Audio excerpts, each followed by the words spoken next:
I had to sneeze, and for once it wasn't because of the cat. Tito-kun was nowhere to be found, though he was no doubt chasing his own tail somewhere. With all these clues giving more questions than answers, I felt the same way, like I was running in circles. It was more than just a feeling. Toshi and I did a jog around the mansion for secret entrances and exits, but aside from a scarcely cleaned privy, we came up empty. I had thought about paying Toshiaki Mukai's room a visit, but Toshi assured me that the room was locked and wasn't likely to hold any evidence besides. I was getting anxious. We were losing daylight, and I didn't know where Masami was. Hatch had given us the slip, and then there was Sadao, who the rebels wanted dead for the crime of being mistaken for me. When they saw that he was a member of the Shinsengumi in his memory, he became the obvious target, especially since you do not carry yourself as a samurai would. Kind words, I sighed. But this doesn't help our problems any. We now have a demon and a rebellion to put down.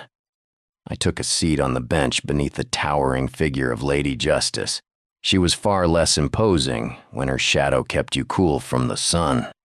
The rebellion is a non-spiritual matter that doesn't concern you. Toshi looked up at the statue and shook her head. Ideas can be as dangerous as an army against Satsuma-sama's reign. Foreign laws and religions can uproot a people from underneath. I wasn't so sure. What were tax collectors and priests compared to a legion of samurai? Were ideas really that powerful? Kenji-san. Toshi's eyes and mine met. When you were wounded from your battle with Junko, it was not by random chance that I set horse and carriage east to Tonegasha. You're getting orders on where to move us from Yamato, aren't you? Back in the Lion Temple, the Emperor promised me complete freedom in how I went about this grand undertaking across Hyuga. I should have known better. Toshi was no doubt giving him reports of every move we made. I felt a collar around my neck. Here I thought I was a dog without a leash. Gomenasai. Toshi apologized. But for the past decade, radicals have adopted foreign and blasphemous ideas. Democracy, parliaments, sacraments, they are like a disease. We knew the source was somewhere within Hyuga. It wasn't often that I put my faith into others, and it took Toshi for me to remember why. I hated being betrayed, being deceived, and being used. I thought we had grown closer, sleuthing about the mansion together. But I was wrong, and I was angry. So that's how it is! Just another secret to keep from the clueless Ronin. I hope you and Satsuma-sama got your laughs. I stood from my seat and secured my katana. Because I'm not playing your game anymore. Get away from me. Toshi's eyes went wide, but she bowed and took her leave. Her steps were silent and left me to the echoes of my own words. But getting people to be honest with me, why, on this island did that feel like pulling out teeth? Take it you hit a, rough spot in the mystery? Hatch arrived with an unreadable expression. I couldn't read it because his face was hidden behind the giant barrel he was carrying. It's complicated. You see Masami around? Hatch was helpful, but not when it came to mysteries. I didn't want to burden him with the knowledge that we were stranded with a bunch of rebels who wanted us dead. I just wanted to know where the kid was. Oh yeah, I talked to the little lady just a second ago. She was reading up on Toshiaki Mukai in the library. Apparently he was a samurai. You believe that? The way he fought? I know I do. I believed it. Toshiaki, before he died, told me that his skills had earned him a wife from the Emperor's branch family. His imperial majesty of the time was probably Satsuma's grandfather.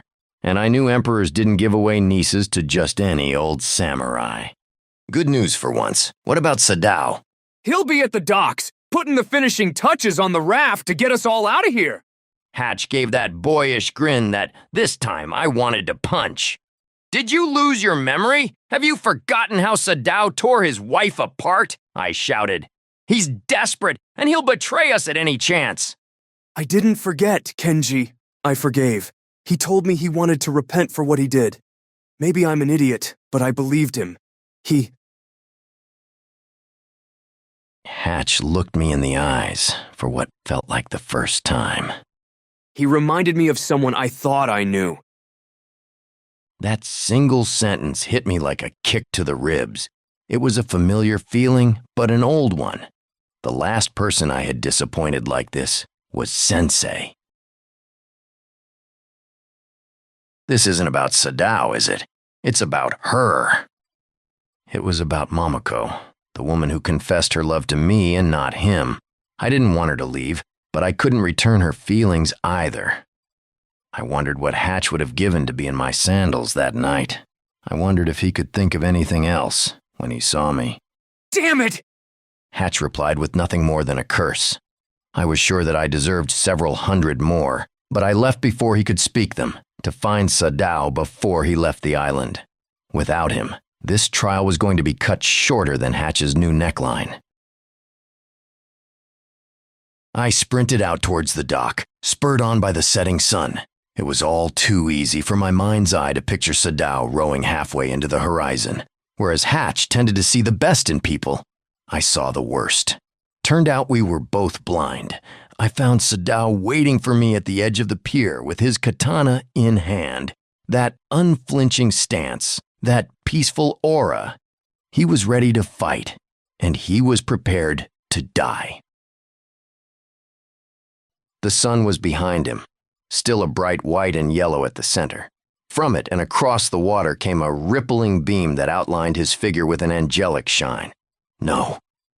With his sunken eyes, he appeared ghostly, as if already an acquaintance of death. Sadao Hamasaki held his katana out and to the side. Though he looked sickly, his legs were firmly planted, and there wasn't so much as a slouch in his shoulders. If I took an ex-Shin Sengumi lightly, well, that'd be an easy murder mystery to solve. I knew you'd come. He spoke as I made my first step onto the docks. The planks were firm, but the path was narrow. In a sword fight, there'd be no room for maneuvering. Less movement reduced my options, making it more difficult to exploit the weaknesses of a traditional samurai's style. And with the sun in my eyes, it wasn't by accident that Sadao chose to fight here. He shifted his blade out towards me, front and center. It was a much safer and balanced stance than the one he had used against me at the White Peach. I'll give you this warning. I am a far more capable fighter outside of full kabuki attire. Doesn't have to end this way. Though I spoke with great caution, my body was aching with excitement. Tingles of adrenaline spread from my right wrist. Anxious energy pumped through my veins. An amateur would mistake this as fear. No, these were nerves on edge, right where you needed them to be when your life was on the line, when death could meet you in an instant. Call it ironic, but I lived for moments like these.